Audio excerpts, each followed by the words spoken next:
স্বাগতম পঞ্চম শ্রেণীর শিক্ষার্থীরা। আজ আমরা অধ্যায় 2 গণিতের অধ্যায় 2 পৃষ্ঠা নাম্বার 29 থেকে শুরু করব। এখানে আগে নৈর্ব্যক্তিকগুলো আপনাদের বুঝিয়ে দিই। দেখুন, এখানে ব্র্যাকেটের কাজ আগে করতে হবে। তাহলে 12 থেকে 7 গেলে হয় 5, 5-এর সাথে 2 গুণ করলে হবে 10, 10 থেকে 2 বিয়োগ করলে হবে 8। ঠিক আছে, কয়টি 50 টাকার নোট মিলে 2000 টাকা হয়? তাহলে 2000 দিয়ে যদি আপনি 50কে ভাগ করেন তাহলে 40টি পাবেন, সেটাই হবে আপনার গন্তব্য আনসার। জামিল 32 টাকা দিয়ে 4টি কলম কিনলো।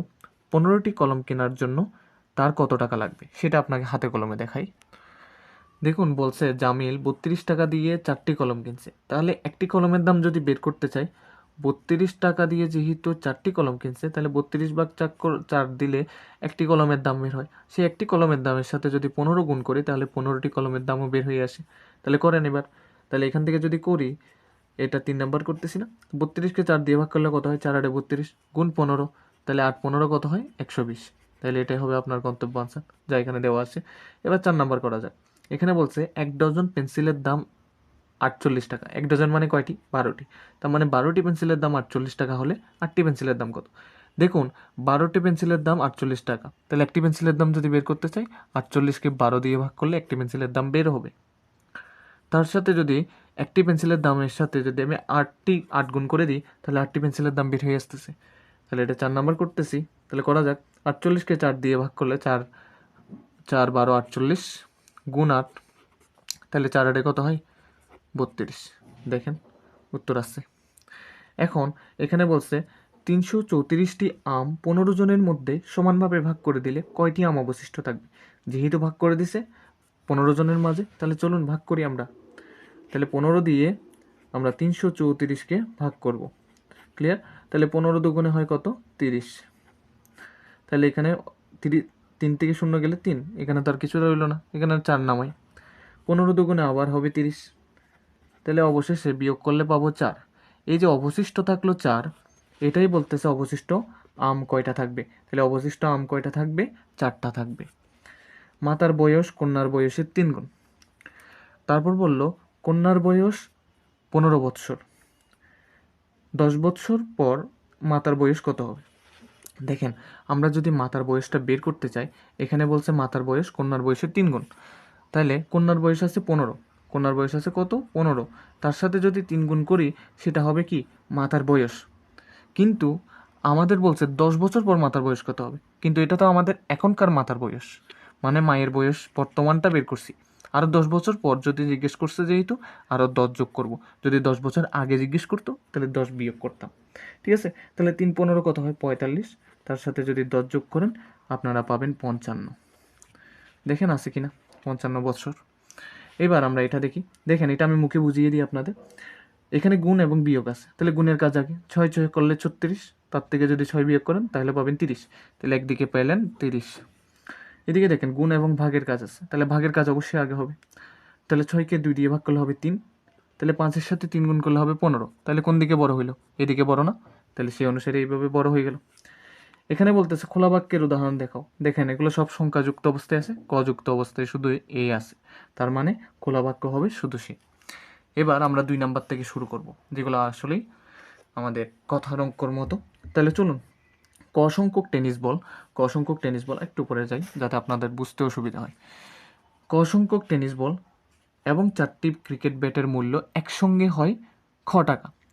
একটি টেনিস বলের মূল্য 26 টাকা ও একটি ক্রিকেট ব্যাটের মূল্য 180 টাকা। আমি যদি বলি আপনাকে একটি চকলেটের মূল্য 2 টাকা, তাহলে 5টি চকলেটের মূল্য কত টাকা? আপনি বলবেন নিহাত 10 টাকা। তাহলে 10 টাকাটা কোথা থেকে আসলো? এই যে একটি চকলেটের মূল্য 2 এবং তার সাথে যে 5টি চকলেট সেটা গুণ করছেন, 5 গুণ 2 করেই তো 10 টাকা পাইছেন। ঠিক একইভাবে যদি আমাকে একটি টেনিস বলের মূল্য দিয়ে দেওয়া থাকে, তাহলে ক সংখ্যক টেনিস বলের মূল্য বের করতে বললে একটির মূল্যের সাথে এটা গুণ করে দিলেই ক সংখ্যক টেনিস বলের মূল্য আমাদের বের হয়ে যাবে। ঠিক একইভাবে একটি ক্রিকেট ব্যাটের মূল্য 180 টাকার সাথে 4 গুণ করে দিলে 4টি ক্রিকেট ব্যাটের মূল্য বের হয়ে আসবে। তাহলে যেটা মুখে বলছি সেটাই আপনাদের হাতে কলমে দেখাবো। 2 এর 1 করতেছি আমরা, 2 এর 1 করতেছি। তাহলে আমি আপনাকে কি বললাম যে আমরা কত টাকার দর কিনছি একটু যদি দেখি। একটি টেনিস বল কিনছি কয় টাকা? টাকা, আর একটা ক্রিকেট ব্যাটের মূল্য হলো 180 টাকা। 1 নম্বর প্রশ্নে বলছে ক এবং খ এর মধ্যে সম্পর্ক একটি গাণিতিক বাক্যে প্রকাশ করো। ঠিক আছে, আমরা করব। তাহলে যেটা মুখে বলছি সেটাই করব। দেখেন, আমাদের একটি টেনিস বলের মূল্য 26 টাকা, তাহলে ক সংখ্যক টেনিস বলের মূল্য 26 গুণ ক টাকা। এবং আমাদের আরেকটা কথা বলছে একটি ক্রিকেট ব্যাটের মূল্য 180 টাকা, তাহলে 4টি ক্রিকেট ব্যাটের মূল্য 180 গুণ 4 টাকা। এখন তাদের একত্রে মূল্য, একত্রে মানে কি যোগ, এই মূল্য দুইটা একসঙ্গে যোগ করলে বলতেছে আমাদের উত্তর হবে খ টাকা। সেটাই হচ্ছে আমার 1 নম্বর প্রশ্নের উত্তর। এখন আমরা 2 নাম্বার দেখব, মানে 2 এর 2 আমাদের কি বলছে দেখি। 2 এর 2 বললো খ এর মান নির্ণয় করো যখন ক সমান 8। যখন ক এর মান হবে 8 তখন খ এর মান নির্ণয় করতে বলছে। তার মানে ক এর জায়গায় আমাদের মান বসাতে বলছে কত, 8। তাহলে চলুন এই জায়গায় আমরা মান বসাবো কত, 8। তাহলে 26 গুণ 8 বসিয়ে দিব, ঠিক আছে, যোগ 180 গুণ 4 সমান ক। শুধু ক এর মানটা বসাইছি, তাহলে এটা লিখে দেওয়া লাগবে। ক সমান কি বসালাম, ক সমান 8। এটা কোথা থেকে আসছে, প্রশ্ন থেকে আসছে। তাহলে প্রশ্ন অনুসারে, তাহলে 26-এর সাথে যদি আমি 8 গুণ করি তাহলে পাবো 208 টাকা পাবো। 208 টাকা পাবো, যোগ দিই 4 18 হয় 72, এই শূন্যটা বসিয়ে দেন, তাহলে সমান খ। সুতরাং খ সমান আমরা বের করে ফেলতে পারতেছি এখান থেকে 700 200 900, 900 8 আর 20 হয় 928। তাহলে খ এর মান হলো 928। এবার 2 এর 3 করব। তাহলে চলুন প্রশ্নটা আগে দেখে নিই। প্রশ্নে বলল ক এর মান নির্ণয় করো যখন খ, এবার ক এর মান লিখে দেয় নাই, এবার দিছে কার মান, খ এর মান। খ দিছে কত, 1032। মানে এবারও এই সমীকরণটাকে অনুসরণ করবেন, কিন্তু এবার ক এর মান বসাবেন না, কার মান বসাবেন, খ এর মান বসাবেন, আর বাদ বাকিগুলো সেম টু সেম রাখবেন এইটা অনুসারে। 26 গুণ ক যোগ 180 গুণ 4 সমান কত আসছে, 1032 বলছে, আমরা 1032 দিলাম। তাহলে চলুন বের করে ফেলা যাক। বা 26 গুণ ক, ঠিক আছে, যেমনটি আছে তেমন, যোগ 180-র সাথে যদি আমরা 4 গুণ করি তাহলে পাবো 720। তাহলে সমান দিয়ে 1032 আছে, আমরা এটা বসিয়ে দিব। এবার এর পরবর্তী লাইন, আমি আগেই বলেছি, আমার আগের ভিডিওগুলো যারা দেখছেন তারা আশা করি বুঝে যাবেন। যোগ আকারে থাকা কোনো সংখ্যাকে অপর পাশে সমান চিহ্নের অপর পাশে পাঠিয়ে দিলে সেটা কি হয়ে যায়, বিয়োগ আকার রূপ লাভ করে। আর সমানের পর যা থাকে তা সবসময় সমানের পরেই রাখার চেষ্টা করবেন।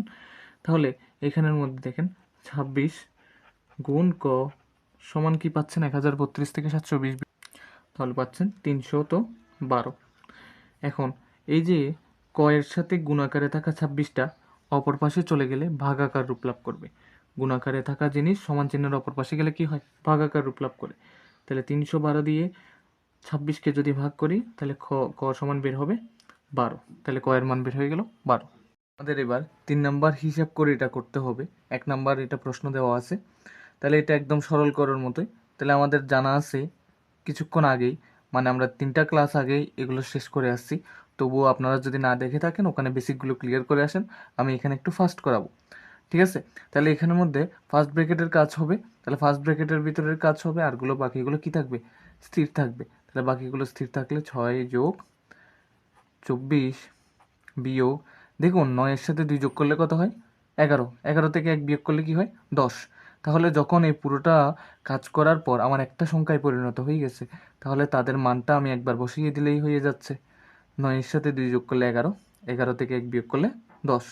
তাহলে আমি আর ফার্স্ট ব্র্যাকেট দিব না, যেহেতু ফার্স্ট ব্র্যাকেটের কাজ শেষ হয়ে গেছে, এর ভিতর থেকে একটাই সংখ্যা বের হয়ে গেছে, তাহলে আমার আর কি ফার্স্ট ব্র্যাকেট দেওয়া লাগলো না।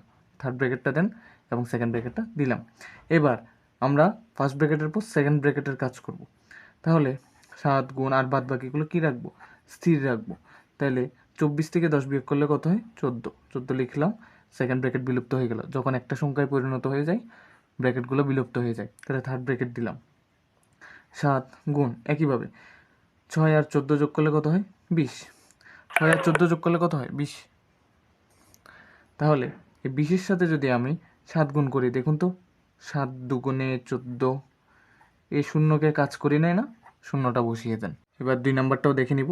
দেখুন 2 নাম্বারের ক্ষেত্রে এখানে থার্ড ব্র্যাকেট দেখছি, সেকেন্ড ব্র্যাকেট দেখতেছি, ফার্স্ট ব্র্যাকেট দেখতেছি। ফার্স্ট ব্র্যাকেটের ভিতরে যোগ এবং ভাগ দেখতেছি, তাহলে আমরা বেসিকে কী শিখছিলাম? ফার্স্ট ব্র্যাকেটের কাজ করব। যদি ফার্স্ট ব্র্যাকেটের ভিতরে ভাগের কাজ থাকে তাহলে ভাগের কাজ আগে, তারপরে গুণের কাজ, তারপরে যোগ বিয়োগের কাজ হবে।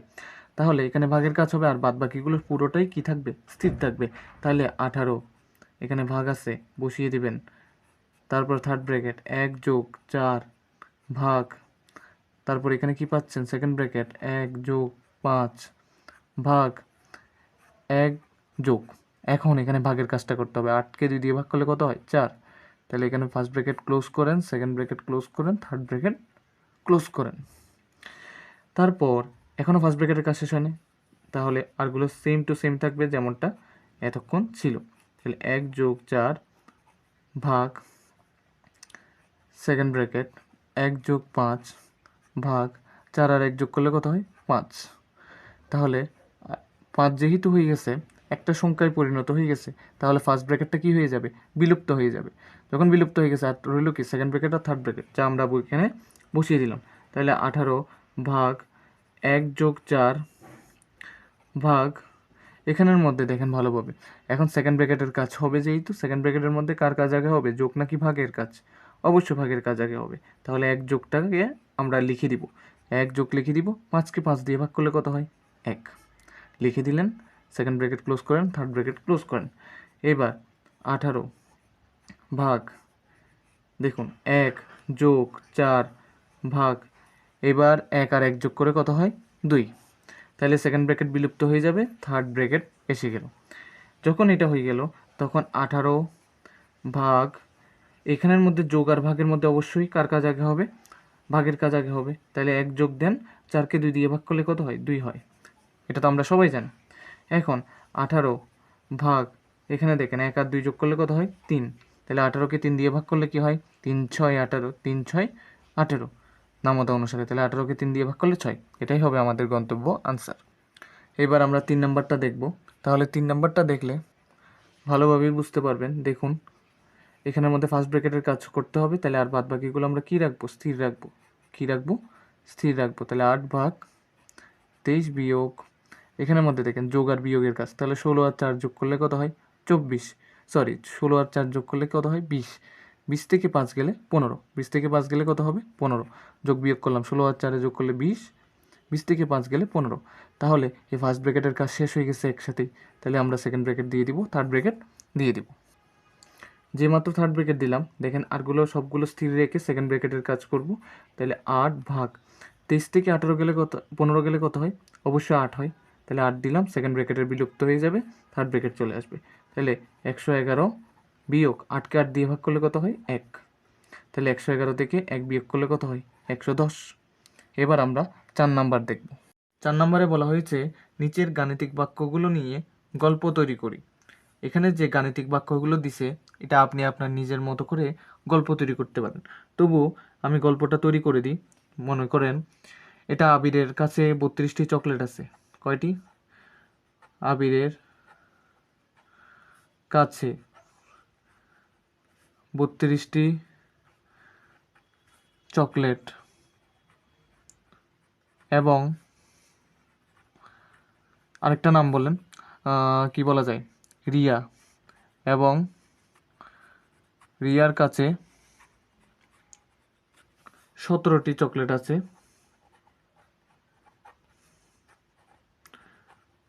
17টি চকলেট আছে।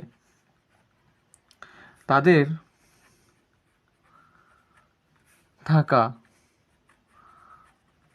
মোট চকলেটগুলো,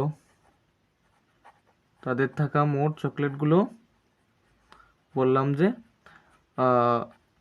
9 জন ছোট ভাই বোনের মাঝে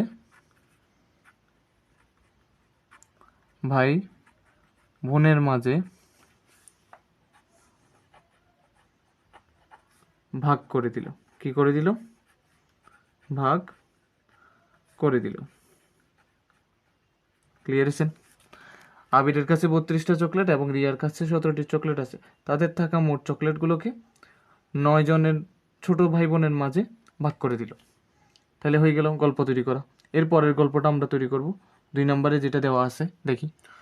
দেওয়া আছে 800 বিয়োগ 125 গুণ 5 যোগ 18 গুণ 6। ঠিক আছে, এভাবে করে দেওয়া আছে। তাহলে আমরা একটা গল্প সাজাই। গল্প হিসেবে একজন মানুষের নাম নেন আগে। মনে করেন রাজু।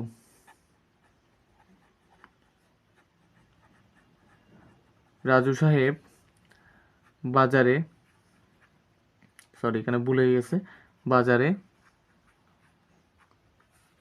800 টাকা নিয়ে গেল।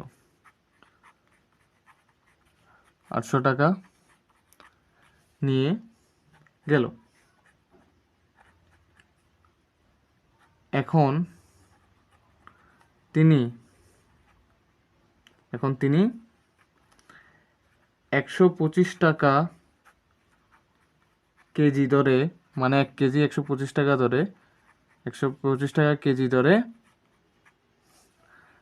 5 কেজি 5 কেজি মুরগির মাংস এবং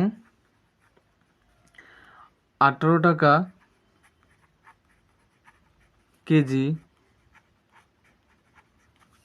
দরে 6 কেজি, এই যে 6 কেজি, 18 কেজি টাকা দরে 6 কেজি, 18 টাকা কেজি দরে 6 কেজি কি কিনছে? আলু কিনলে, আলু কিনলে তার কাছে